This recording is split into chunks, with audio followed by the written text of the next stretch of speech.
Hello everyone, मैं हूं सायन और आप सभी लोगों का स्वागत है फिजिक्स विद सायन के एक नए वीडियो में। तो आज एक बहुत इंपॉर्टेंट वीडियो लेकर मैं आ चुका हूं। बहुत सारे बच्चे जिनको बचपन से सपना रहता है जेई या नीट, लेकिन बाद में किसी भी कंडीशन से वो लोग नहीं कर पाते, तो उन लोगों के लिए सिर्फ एक ही ऑप्शन रह जाता है, ग्रेजुएशन। और बहुत सारे बच्चे जिसको वापस आइडिया नहीं होता कि फ्यूचर में क्या करेंगे, वो भी नॉर्मल ग्रेजुएशन करते हैं। लेकिन सभी के मन में ये धारणा रहता है कि कोई अगर प्लेन ग्रेजुएट होता है या प्लेन बीएससी ऑनर्स करता है तो उसका फ्यूचर एकदम खत्म।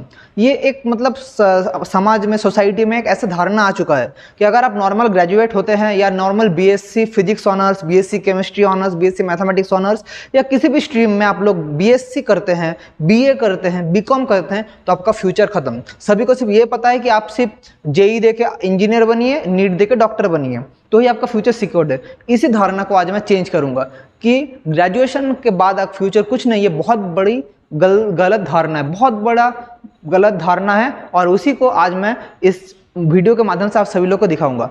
तो बहुत सारे बच्चे जो अभी बीएससी कर रहे हैं, जो बीएससी फिजिक्स ऑनर्स कर रहे हैं, मैं हर एक स्ट्रीम के लिए कराऊंगा, फिजिक्स, केमिस्ट्री, मैथमेटिक्स, उसके बाद कंप्यूटर साइंस, बहुत जो सब्जेक्ट जनरल स्ट्रीम में है उसको पढ़ के आपका फ्यूचर का अपॉर्चुनिटीज क्या है, सबके बारे में मैं एक एक करके वीडियोस आपके लिए लाता रहूंगा। तो आज हम लोग करेंगे क्या, career opportunities after BSc physics तो देखेंगे। तो पहले मैं स्क्रीन से हट जाता हूं, आप लोग इस चीज का पूरा स्क्रीनशॉट ले लीजिए। मैं 5 सेकंड का टाइम दे रहा हूं। 1 2 3 4 5 डन। ओके, तो बीएससी फिजिक्स ऑनर्स, तो आप लोग क्लास 12 का एग्जाम दिए, उसके बाद कॉलेज में आ गए बीएससी फिजिक्स पढ़ने। तो अभी आप लोग के पास क्या क्या अपॉर्चुनिटी है। तो सबसे पहले आपका 3 ईयर बीएससी जब कंप्लीट हो जाएगा, तब आपके पास मेनली 5 ऑप्शन रहेगा। क्या क्या, आप लोग एमसीए कर सकते हैं, एमबीए कर सकते हैं, गवर्नमेंट जॉब के लिए प्रिपरेशन कर सकते हैं, बीएड कर सकते हैं या एमएससी में जा सकते हैं।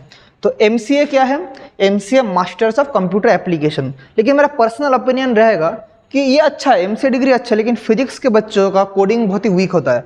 मैं खुद भी फिजिक्स लेकर पढ़ा हूँ, मुझे पता है कुछ कुछ एक्सेप्शन है, कुछ कुछ बच्चों का कोडिंग बहुत अच्छा होता है, लेकिन मैक्सिमम बच्चों का कोडिंग बहुत वीक होता है। और MCA masters of computer application आप लोग कोडिंग तो करना ही पड़ेगा। तो ये फील्ड आपके लिए बहुत चैलेंजिंग हो जाएगा। लेकिन आपको चैलेंज लेना पसंद है और आपका कोडिंग में आप लोग का इंटरेस्ट है, तो आप एमसीए कर सकते हैं, क्योंकि इसके बाद एमसीए के बाद आप लोग को बहुत हाई प्लेसमेंट मिलता है। इसके बाद और एक स्ट्रीम है एमबीए। एमबीए आप लोग कैट एग्जाम देके अच्छा जगह से एमबीए कर सकते हैं। आप लोग एमबीए करके भी कंपनी का टॉप मोस्ट पोजीशन में जा सकते हैं एमबीए। और उसके बाद गवर्नमेंट जॉब्स, तो गवर्नमेंट जॉब्स के लिए मैंने ये 10 गवर्नमेंट जॉब का सेक्टर आप लोगों के लिए मैं रखा हूँ। और सबका क्वालिफिकेशन क्या है, सबके लिए सिर्फ आपका बीएससी चाहिए। बीएससी मतलब प्लेन आप लोगों को ग्रेजुएशन चाहिए, आप लोगों को ग्रेजुएट होना पड़ेगा। आप लोग अगर ग्रेजुएट हो चुके हैं तो आप लोग ये 10 में से किसी भी में आप लोग अप्लाई कर सकते हैं। तो सबसे पहले क्या क्या, इंडियन रेलवेज में आप लोग RRB, NTPC RRB, junior engineer, इन सब के लिए, जूनियर असिस्टेंट, इन सब के लिए इंडियन रेलवेज में अप्लाई कर सकते हैं। इसके बाद ISRO, Indian space research organisation, ISRO में भी आप अप्लाई कर सकते हैं। कौन कौन सा पोस्ट में, टेक्निकल असिस्टेंट, जूनियर असिस्टेंट या साइंटिफिक असिस्टेंट, ये 3 पोस्ट, मतलब और भी बहुत सारे पोस्ट है हमारे फिजिक्स के स्टूडेंट्स के लिए। ये 3 पोस्ट है, क्या क्या, टेक्निकल असिस्टेंट, जूनियर असिस्टेंट और साइंटिफिक असिस्टेंट। आप लोग इसरो के वेबसाइट में जाकर चेक कर सकते हैं, रेगुलरली उन लोगों का अपडेट आता रहता है।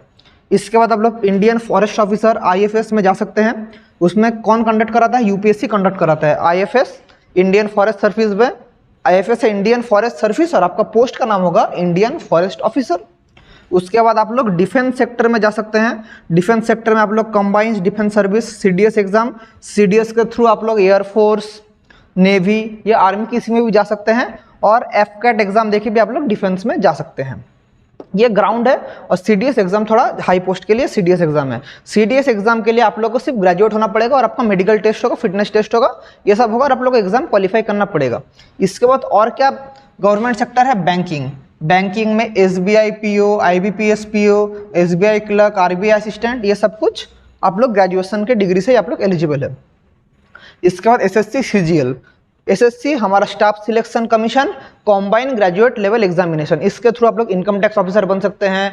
बहुत सारे बड़े बड़े आप लोगों को जो मतलब आप लोगों का जो रेंज ऑफिसर होता है, फिर ब्यूरोक्रेट्स, वो सब सर्विस आप लोग सीजीएल एग्जाम के थ्रू जा सकते हैं। आप लोग किसी भी कस्टम ऑफिसर बन सकते हैं एसएससी सीजीएल देके। तो एसएससी सीजीएल बहुत ही इंपॉर्टेंट एक एग्जाम है, इससे बहुत सारा गवर्नमेंट जॉब का सेक्टर आप लोगों के लिए खुल जाएगा। इसके लिए सिर्फ क्वालिफिकेशन क्या चाहिए, आपका ग्रेजुएशन होना पड़ेगा, ठीक है।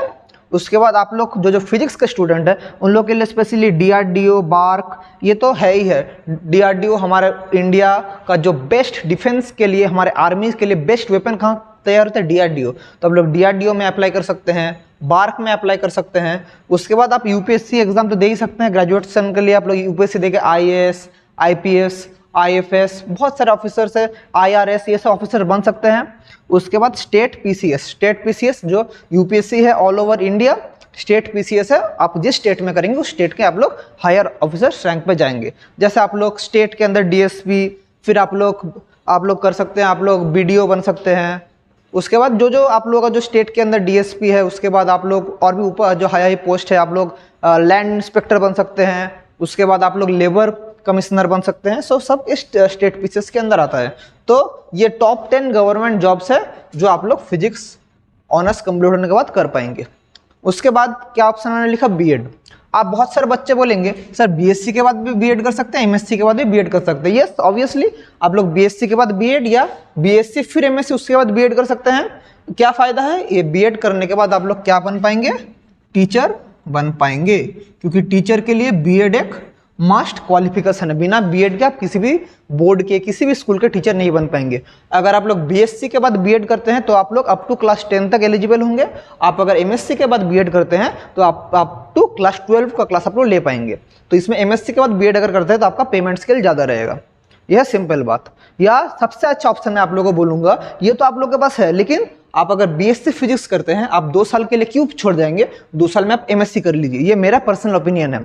तो ये तो सब है आपके पास, ये आप लोग 2 साल बाद भी दे पाएंगे। लेकिन MSc आप लोग पढ़ते पढ़ते रेगुलर कोर्स में जब कर लेंगे तो आप एक सब्जेक्ट के प्रति आपका प्यार जो है वो भी हो जाएगा, और आप उस सब्जेक्ट के अल्टीमेट सब नॉलेज आप लोग गेन कर पाएंगे। तो ये सब तो रहेगा। मैं आप लोगों को बोलूँगा गवर्नमेंट जॉब जाने से पहले आप लोग गवर्नमेंट जॉब जाइए, लेकिन आप BSc के बाद डायरेक्ट MSc जाइए, फिर आप लोग गवर्नमेंट जॉब में आइए। ठीक है, तो मैं क्या बोला? MSc। अभी MSc आप लोग बहुत सारे स्ट्रीम में कर सकते हैं। BSc फिजिक्स के बाद आप किन किन स्ट्रीम में MSc कर सकते हैं? आप लोग फिजिक्स में कर सकते हैं MSc, एस्ट्रोफिजिक्स में कर सकते हैं, एस्ट्रोनॉमी में कर सकते हैं, बायोफिजिक्स में कर सकते हैं, न्यूक्लियर फिजिक्स में कर सकते हैं, मटेरियल फिजिक्स में कर सकते हैं, या मॉलिक्यूलर फिजिक्स में कर सकते हैं। तो इतना सारा स्ट्रीम है जहाँ पर आप लोग MSc कर सकते हैं BSc फिजिक्स के बाद। यह सारा हम लोग कर सकते हैं। और MSc करने के लिए बहुत कुछ इंपॉर्टेंट एग्जाम होता है ऑल ओवर इंडिया बेस करके। कौन कौन सा एग्जाम होता है? IIT JAM, JEST, NEST, CUCET या TIFR। IIT JAM क्या है? Joint admission test for masters in IIT and NIT। IIT JAM हर साल होता है। ये एग्जाम के थ्रू आप लोग IIT और NITs में जाके आप लोग MSc कर सकते हैं। जिन बच्चों का सपना रहता है JEE मेन, JEE एडवांस एक IIT पढ़ेंगे, लेकिन कुछ ऐसा हो जाता है कि उन लोग का नहीं होता है, वो लोग MSc कर सकते हैं IIT या NIT से। उसके लिए सबसे अच्छा ऑप्शन रहेगा IIT JAM। जेस्ट एग्जाम देके आप लोग बाकी जो अच्छा रिसर्च इंस्टीट्यूट है जैसे आइजर, फिर SN बोस, उसके बाद हमारे और भी जो JNU, उसके बहुत सारे जो हमारे इंपॉर्टेंट जो रिसर्च सेंटर है ऑल ओवर हमारा इंडिया, उसमें आप जेस्ट के थ्रू जा सकते हैं। नेक्स्ट एग्जाम कंडक्ट कराता है नाइजर भुवनेश्वर, तो ये नेक्स्ट एग्जाम देके आप लोग नाइजर भुवनेश्वर में पढ़ सकते हैं। CUCET central university common eligibility test, जो ऑल ओवर इंडिया हमारे सेंट्रल यूनिवर्सिटीज़ है, जैसे Delhi university, university of Hyderabad, उसके बाद हमारा जवाहरलाल नेहरू यूनिवर्सिटी, BHU, ये सब CUCET के अंदर आता है। आप लोग ये एग्जाम देके सेंट्रल यूनिवर्सिटी से भी MSc कर सकते हैं। और उसके बाद TIFR, Tata institute of fundamental research, उधर आप लोग अगर MSc PhD, integrated MSc PhD करना चाहते हैं तो TIFR एक अपना खुद का एग्जाम करवाता है। तो ये सब इंपॉर्टेंट एग्जाम है। इसके अलावा भी बहुत सारे एग्जाम होता है, ये है इंपॉर्टेंट एग्जाम्स। उसके बाद है आफ्टर MSc के बाद आप क्या करेंगे? MSc के बाद एक तो आपका गवर्नमेंट जॉब हमेशा खुला है आपके सर्टेन एज लिमिट तक, up to age 27 years. General category का मैं बोल रहा हूँ, up to age 27 year general category. अभी कैटेगरी वाइज थोड़ा रिलैक्सेशन होगा, तो अप टू 27 ईयर्स आपका सब कुछ खुला है। इसके अलावा, इन सब के अलावा आप क्या क्या कर सकते हैं? आप लोग गेट एग्जाम अगर क्वालिफाई करते हैं, अच्छा रैंक होता है, तो आप लोग पब्लिक सेक्टर यूनिट में आप लोग जॉब कर सकते हैं, जहाँ पर आप लोग गेल, बेल, NTPC, ये आप लोग गेट के थ्रू डायरेक्ट सिलेक्शन करता है।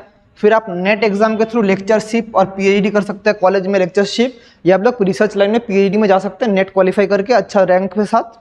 उसके बाद NIE LIT एक एग्जाम होता है, उससे आप लोग साइंटिफिक ऑफिसर बन सकते हैं।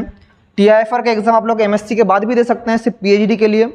उसके बाद बार्क में आप लोग 1 साल एक कोर्स होता है रेडियोलॉजिस्ट, 1 साल पोस्ट रेडियोलॉजिस्ट कोर्स कर सकते हैं। उसके बाद आप लोग एक रेडियोलॉजिस्ट भी बन सकते हैं।